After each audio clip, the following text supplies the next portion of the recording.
Welcome back dear student of MBA third sem business policy and strategic management subject के अंदर unit third से आज जो हमने लेक्चर लिया है लेक्चर नंबर 20 और उसका टाइटल क्या है कोऑपरेटिव स्ट्रेटजी। कोऑपरेटिव स्ट्रेटजीज़ को शुरू करने से पहले आपको याद हो हमने स्ट्रेटजीज़ के लेवल पढ़े थे। हमने cooperate level, business level, function level strategy पढ़ी थी। अब आप बताएं ये कोऑपरेटिव स्ट्रेटजी आपको किससे मिलता जुलता लग रहा है बताओ। Cooperate, very good, cooperate strategy से मिलता जुलता लग रहा है। आपको याद हो तो कोऑपरेट स्ट्रेटजी के अंदर हमने कोऑपरेटिव स्ट्रेटजी का अल्टरनेटिव पढ़े थे जिसमें था आपका एक्सपेंशन था, आपका स्टेबिलिटी था, रिट्रिचमेंट था, कॉम्बिनेशंस था।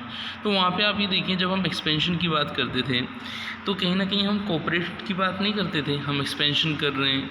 आपको याद हो एक इमेज में आपको दिखाता हूँ उससे आपको याद हो, हम जॉइंट वेंचर्स की हम बात करेंगे, हम इस इक्विटी स्ट्रेटेजिक अलायंस की हम बात करेंगे, हम नॉन इक्विटी अलायंस की हम बात करेंगे। तो ये चीज़ें आपको कहाँ पढ़ने के लिए मिलती हैं, याद करो। याद आया? बिल्कुल सर हमें याद आया। फर्स्ट आपने स्ट्रेटेजिक अल्टरनेटिव बताया था स्टेबिलिटी, सेकंड आपने बताया था एक्सपेंशन। तो एक्सपेंशन के अंदर ये चीज़ें जॉइंट वेंचर हुआ, स्ट्रेटेजिक अलायंस हुआ, नॉन इक्विटी स्ट्रेटेजिक अलायंस हुआ, ये आपको वहाँ देखने के लिए मिलता है। आप एग्री करते हैं बोलो बच्चों? यस, ओके बेटा। तो अब हम लेक्चर की शुरुआत करते हैं। मुझे याद है कि आपने सब चीज़ें पहले पढ़ी हैं तो आपको जल्दी से लेक्चर जो है समझ में आ जाएगा। तो हम स्टार्ट करते हैं सबसे पहले कि जब भी हम स्ट्रेटजी बनाते हैं तो हमारे कुछ गोल होते ही नहीं होते, बोलो होते हैं।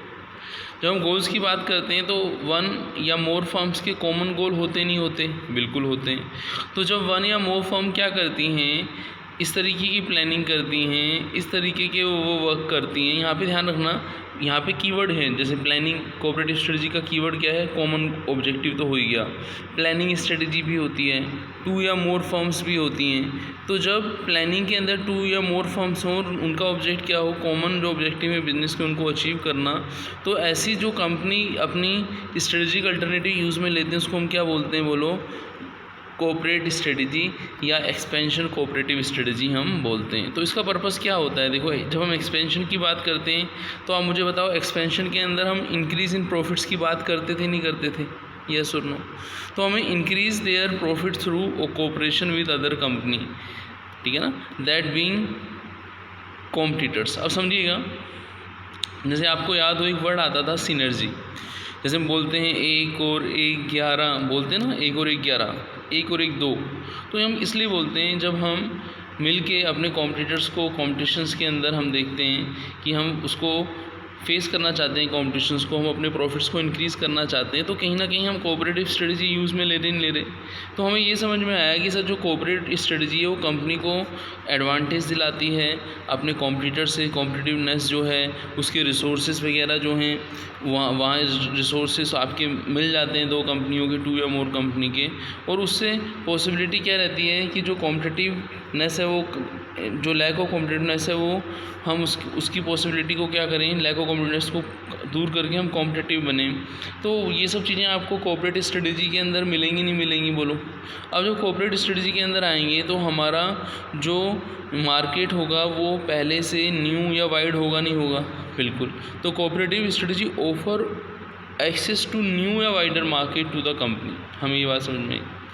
और जब हम कोऑपरेटिव स्ट्रेटजी लेंगे यूज़ में तो हम नए मार्केट में एंटर होंगे, हम वहाँ पे अपने मिशन विज़न जो हैं उनके थ्रू हम अपने कॉमन ऑब्जेक्टिव को अचीव करेंगे नहीं करेंगे, तो आप कहेंगे यस सर हम करेंगे।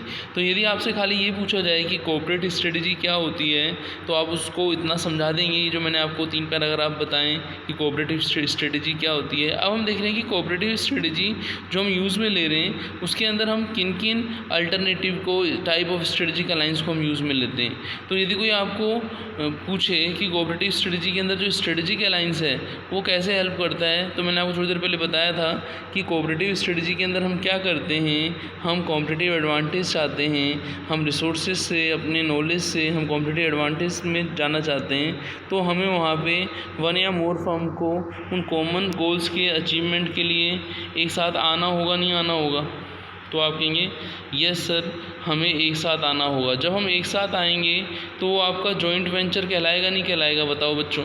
तो आप कहेंगे यस सर वो जॉइंट वेंचर कहलाएगा। तो इसका मतलब ये हुआ कि जब हम बात करते हैं जॉइंट वेंचर की, जब हम बात करते हैं इक्विटी स्ट्रेटजिक अलायंस की, जब हम बात करते हैं नॉन इक्विटी स्ट्रेटजिक अलायंस की, तो कहीं ना कहीं हम किसकी बात कर रहे हैं बोलो, हम कोऑपरेटिव स्ट्रेटजी की बात कर रहे हैं।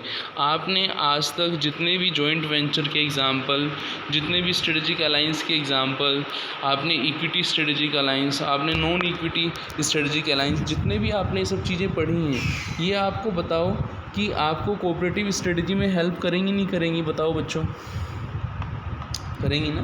तो हम यही बात कर रहे हैं कि जो जॉइंट वेंचर हुआ था, किसका जॉइंट वेंचर हुआ था?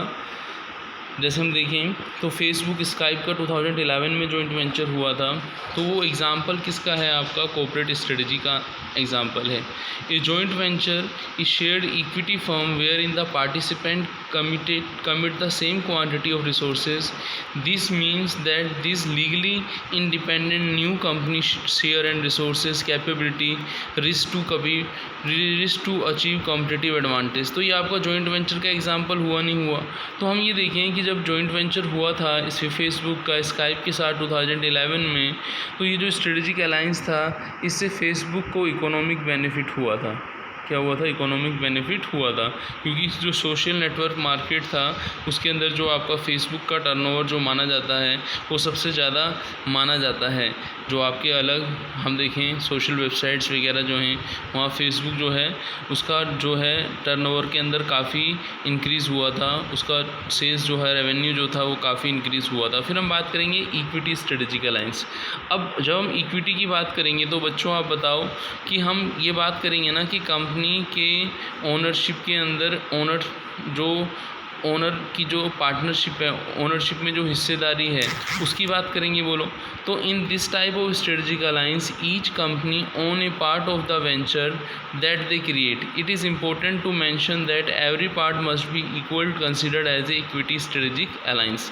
इस स्ट्रेटजिक इक्विटी अलायंस के अंदर हम क्या करते हैं, जो हमारे बिजनेस के अंदर इक्विटी ओनरशिप जो रहती है, प्रोप्राइटर ओनरशिप रहती है, उसमें हम इन्वेस्टमेंट की हम बात करें। जैसे आप एग्जांपल देखें तो यहाँ पे एग्जांपल भी है। इन 2013 fly Emirates made an equity strategic alliance with jet Airways. Both company made an investment of $379 million in order that each company can get benefit of this alliance। अब जब हम इक्विटी की बात करेंगे तो हम ओनरशिप की हम बात करेंगे, और यदि हम बात करें नॉन इक्विटी अलायंस की तो आप बताओ हम वहाँ इक्विटी की बात करेंगे या फिर नहीं करेंगे? तो आप कहेंगे यस सर आप सही कह रहे हैं कि वहाँ हम इक्विटी की बात नहीं करेंगे। तो वहाँ पर जब हम इक्विटी की बात नहीं करेंगे तो हम किसकी बात करेंगे? तो हम नॉन इक्विटी स्ट्रेटजिक अलायंस के अंदर हम बात करेंगे टाइप ऑफ कोऑपरेशन 2 या मोर कंपनी के बीच में जो कॉन्ट्रेक्चुअल रिलेशनशिप होता है, जिसमें एक कंपनी दूसरी कंपनी के साथ अपने रिसोर्सेज को शेयर करती है, एक कंपनी दूसरी कंपनी के साथ अपने नॉलेज को शेयर करती है, और उसका पर्पस क्या होता है? कॉम्पिटिटिव एडवांटेज को अचीव करना। तो जब हम नॉन इक्विटी स्ट्रेटजिक अलायंस की हम बात करते हैं तो नॉन इक्विटी स्ट्रेटजिक अलायंस के अंदर हम बात करते हैं शेयर्स ऑफ रिसोर्सेज की, शेयर्स ऑफ नॉलेज की। किस लिए? जब हम अचीव करना चाहते हैं, हम क्या अचीव करना चाहते हैं कि हम अपनी जो कंपनी जिसके साथ हम कॉर्पोरेट स्ट्रेटजी यूज़ में लेने जा रहे हैं उसके साथ हम रिसोर्सेज को भी शेयर करें, उसके साथ हम नॉलेज को भी शेयर्स करें, तो वो क्या कहलाएगा? आपका नॉन इक्विटी स्ट्रेटजिक अलायंस। तो आई थिंक आपको समझ में आया होगा।